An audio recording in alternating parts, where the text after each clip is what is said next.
Hi, it's Reverend John, and our thought for today, I let go of fear of change. I think we all agree and all know that change is a part of life, that change is happening all around us all of the time. Without change, there would be no seasons. There would be no spring flowers after the cold winter. There would be no autumn colors. Change is always happening around us, and unless there's change within you and me, there's no growth. We have to be able to let go of something or change some belief or understanding so that we can grow in understanding. And that really covers every aspect of our life. And so the reality is we are always changing. And if we allow that change, then we're always growing. And so the challenge that I think have is not the change itself, even though the human condition is really looking for stabilization.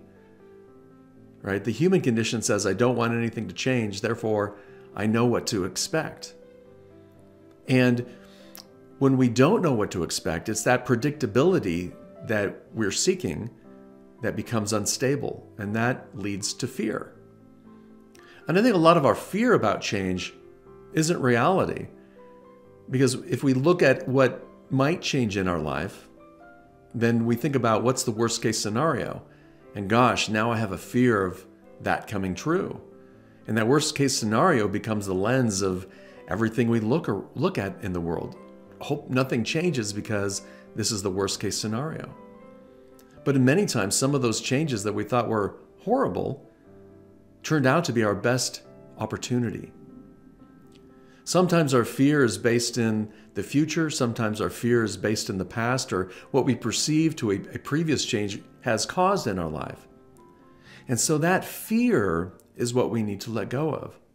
What would your life be like if you didn't fear change? If you embraced it?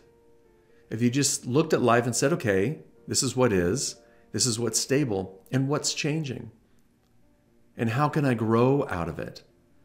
I've been thinking about this question, and for me, it seems like what would emerge is possibility. What would emerge is courage to simply go for it. And it may or may not come true. It may or may not happen the way I want it to, but at least I'm moving forward. And if change is going to happen to me regardless, small steps at a time, big steps at a time, what if I embraced the change and made the most out of it in the moment? It's the fear that freezes us. It's the fear that causes us to run away. It's the fear that we tend to fight against in the middle of change. And so today I invite us to let go of that fear and just embrace what is. And see if what emerges in you is possibility. See if what emerges in you is courage and creativity. What emerges in you are new opportunities that you can move into that might be even greater than what you're experiencing today. So our practice today is to let go of change and allow the possibility to emerge. Love and blessings, and have a wonderful day.